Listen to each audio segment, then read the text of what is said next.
ये टीवी पाकिस्तान में भी तो देख रहा है ना कोई। वो उनका हैंडलर पाकिस्तान में बैठ के अपने यहाँ जो ताज होटल में उसका आतंकवादी बेटा उसको कह रहा है कि नीचे एनएसजी आ गई, ध्यान रखना। वो उधर से कह रहा है टारगेट 5, टारगेट 5। वो अंदर 2 आदमी बैठे हैं, उड़ा दिया।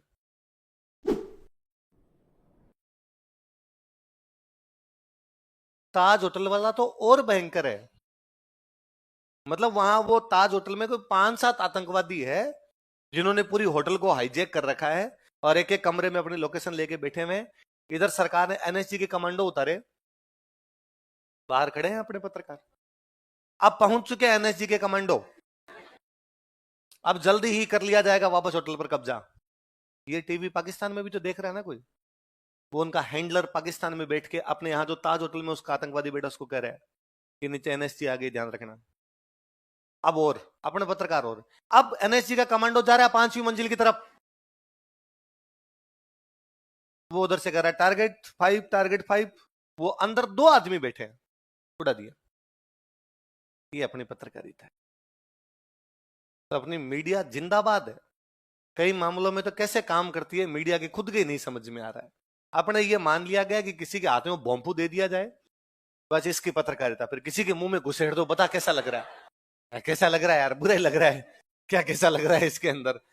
तो मैं कंधार तो जब भी याद करता हूं मुझे लगता है अरे यार उस साल वो कांड नहीं हुआ होता तो बाद में कितने सारी जाने निर्दोष लोग मरे होंगे उसके अंदर, उस एक आदमी की वजह से। वो एक आदमी हमको छोड़ना पड़ा, उसने बाद में एक आतंकवादी संगठन बना दिया और बाद में खूब सारी कांड हो गए अपने। एक तो ये भी कारण, और एक मैंने एक दिन पहले बताया था शायद आपको कारण, कि हमारे एक प्रधानमंत्री बने, वही महानतम प्रधानमंत्री रहे अपने, इंद्र कुमार गुजराल। साल भर के लिए नहीं बने होंगे, साल भर के बने थे, लंका लगा गए देश की।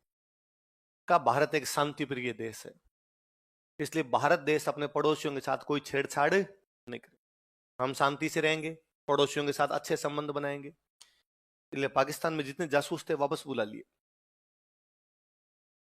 आपका एसेट खत्म हो गया यार, आपको न्यूज कौन देगा?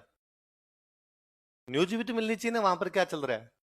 हम शांति प्रिय, अरे नहीं है शांति प्रिय, नहीं बनना शांति प्रिय। लातों के भूत डांगर न घिरत दकाल्यांचे तो लाठ्या खेत रुखाड़ी जाए। पशु जब धमकाने से नहीं निकले तो किसान लठ उठा था, लठ, और बाद में जाके उनको भगा के आता है। ये नहीं वो बैठा बैठा करता अरे चले जाओ रे बाहर, क्यों आगे खेत में तो। ऐसे करने से पशु निकलता। किसान भी रात को लठ लेके सोता है कि नहीं भाई ऐसे नहीं निकलेंगे, उनको बाहर निकालना। तो वो तो यार दुश्मन है, उनके साथ ऐसे कैसे कर सकते हो। तो सारे के सारे वो 98 के आसपास में थे गुजराल जी, 97 97 98 में थे।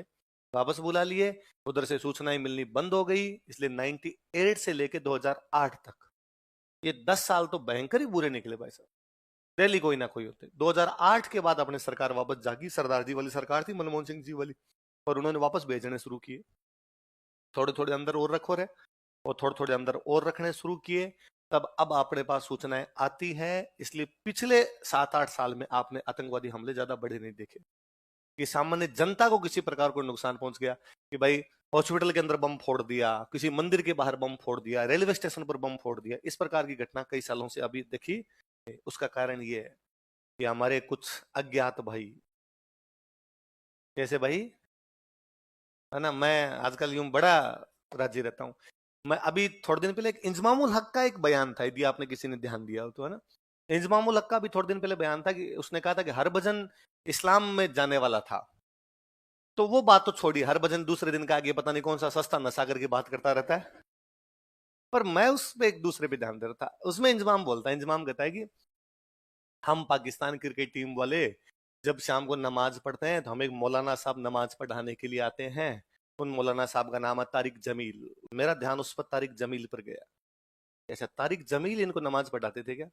तारिक जमील नमाज पढ़ाने के लिए आते और हम सारे नमाज पढ़ते। कुछ इंडियन टीम में भी कुछ मुस्लिम जो थे खिलाड़ी थे, वो भी नमाज पढ़ने, ओबीसी बात है, कोई प्रार्थना करो नमाज करो। तो उनके साथ हरभजन भी आता था। और हरभजन ने कहा कि एक दिन क्या, मैं भी इधर आना चाहता हूँ, लेकिन मैं तुम लोगों को देखता हूँ तो लगता है कि यार तुम में तो इस्लाम की एक ही बात नहीं है, तो किस लिए आ जाऊं इधर। हरभजन ने हालांकि अगले दिन खंडन किया, उसने कहा झूठ बोलता रहे, झूठ लिए हैं बेटे, इनका कोई काम तो है नहीं, और मैं ऐसा कुछ भी करना नहीं चाहता। तारिक जमील का बेटा जो, उसको थोड़े दिन पहले अज्ञात हमलावरों ने सल्टा दिया था।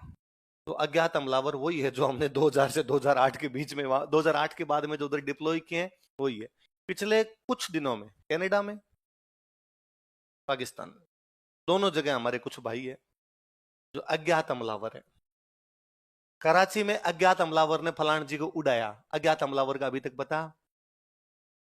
मैं बड़ा राजी होता हूं, मैं उन हमारे अज्ञात हमलावरों को बहुत बहुत थैंक यू बोलता हूं, क्योंकि वो है इसलिए हम रात को सुकून से सोते हैं, वो है इसलिए हम सुबह आराम से कोचिंग आ जाते हैं, शाम को आराम से चले जाते हैं, हमें डर नहीं लगता कि कब कोई गाड़ी के नीचे लगा जाएगा धम, इसके साथ ही उड़ जाएंगे अपने। कम से कम इतना यकीन है कि नहीं यार, यहाँ से ट्रेवल तो आराम से किया जा सकता है, इतना बड़ा भी नहीं होगा। अब डर नहीं लगता कि आप जिस बस में जिस ट्रेन में जा रहे हो उसके अंदर धमाका हो जाएगा, लगता है कि नहीं यार आराम से बैठे हमें। तो कंधार वाली एक बहुत बड़ी गलती है, कंधार वाला हाईजेक नहीं होता शायद हम खूब सारी और जाने बचा पाते। उस कंधार में उस समय हमला करने के लिए अपने जयपुर का कौन सा राजा गया था? मिर्जा राजा जय सिंह। कौन से बादशाह ने भेजा था? कंधार कहां पर है?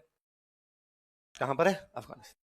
कंधार आप सबको याद रहना चाहिए, 99 के आसपास में आतंकवादियों ने हमारे भारत का एक हवाई जहाज हाईजैक कर लिया था, और उसको हाईजैक करके कहां लेके गए थे? कहां लेके गए थे? कंधार। उसके बदले में हमें 3 आतंकवादी छोड़ने पड़े थे। उनमें एक आतंकवादी था मसूद अजहर। कौन था? जिसने बाहर जाने के बाद बनाई थी लश्कर ए तैयबा। क्या बनाई थी? उसके बाद भारत पर जितने हमले हुए हैं सारे लश्कर ए तैयबा ने किए। जितने बाद बम विस्फोट वगैरह हुए उनमें ज्यादातर में हाथ किसका था? तो वो करवाने वाला कौन था? मसूद अजहर। उसको कौन से जहाज के बदले में सौंपना पड़ा? जो जहाज कहां पे लेके चले गए थे? कहां पे लेके चले गए थे? कंधार यूं सीने में सूल की तरह चुभता है कि उस दिन यदि हमारा जहाज वो कंधार लेके नहीं जाते तो हमें आतंकवादी छोड़ना नहीं पड़ता। नहीं पड़ता तो बाद में पिछले कुछ सालों के अंदर भारत ने जो खोया था वो उतना खोना हमें नहीं पड़ता।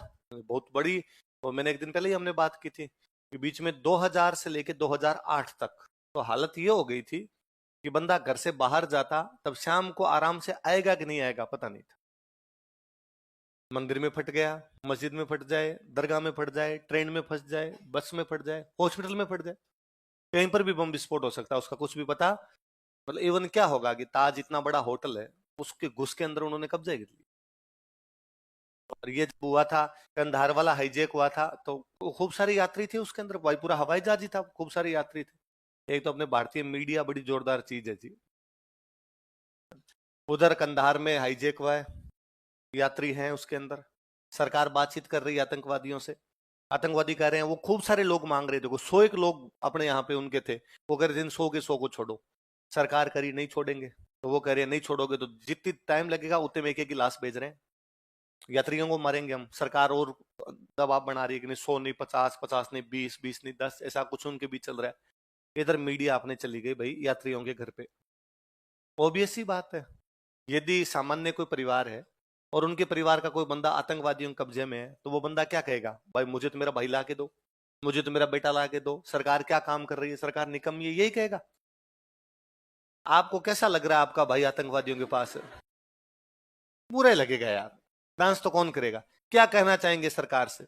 अगला कहेगा सरकार निकम्मी है, सरकार हमारे भाइयों को बचा नहीं सकती, ऐसी सरकार को रहने का कोई भी हक नहीं है। और जब टीवी पर हम ऐसी खबर सुनते हैं तो हमें भी लगता है कि हाँ यार देखो इस परिवार की कितनी दुर्गति हो रही है, और सरकार साथ नहीं दे रही। सरकार ही फाइनली इतनी दबाव में आई कि फिर उनसे वैसा ही समझौता करना पड़ा कि चलो 3 तो हम छोड़ रहे हैं, इनको दे दो। यदि मीडिया थोड़ा पॉजिटिव रोल प्ले कर देती, इस प्रकार की खबरें ना दिखाई जाती, तो शायद सरकार थोड़ा और प्रेशर बनाने में कामयाब रहती। कई बार अपनी मीडिया ऐसे कांड कर जाती इसकी हद नहीं। 99 का कारगिल वॉर, बरखा दत्त, एक नाम सुना हो कभी आपने ना? बरखा दत्त जो एक रिपोर्टर है, वो कश्मीर चली गई, और तब सबने, आप तो रहे नहीं होंगे, मेरे को याद है कारगिल वॉर, मेरे को याद आता है, मैं 6-7 में था, पर मुझे खूब अच्छे से याद है कारगिल वॉर एकदम। तो कारगिल वॉर के टाइम अखबार आते, अखबारों में यूं डेली वैसी खबरें आती, भाई इतने जवान शहीद हो गए, इतने हो गए। तो बरखा दत्त वहां रिपोर्टिंग करने चले गए, उस समय सब यूं तारीफ ही कर रहे थे कि ये होती है पत्रकारिता, गोलियों के बीच में जाकर कर रही है पत्रकारिता। खबरें क्या छापी? खबरें वैसी कि मैं आज इस चोटी पर हूं, यहां पर केवल 3 जवान है, क्या इस प्रकार से होगी देश की सुरक्षा? तो ये पाकिस्तान वालों को तो पता चल रहा है ना कौन सी चोटी पे कितने जवान है। खत्म हो रहे हैं यहां पर हथियार, क्या कर रही है सरकार? तुम पाकिस्तान वालों को भी तो बता रहे हो ना कि कहां पर नहीं है। सबसे बड़ी बात, इस चीज के लिए उसको पुरस्कार और मिला। इसे कहते हैं पत्रकारिता। ऐसे ना ही करवाए भगवान।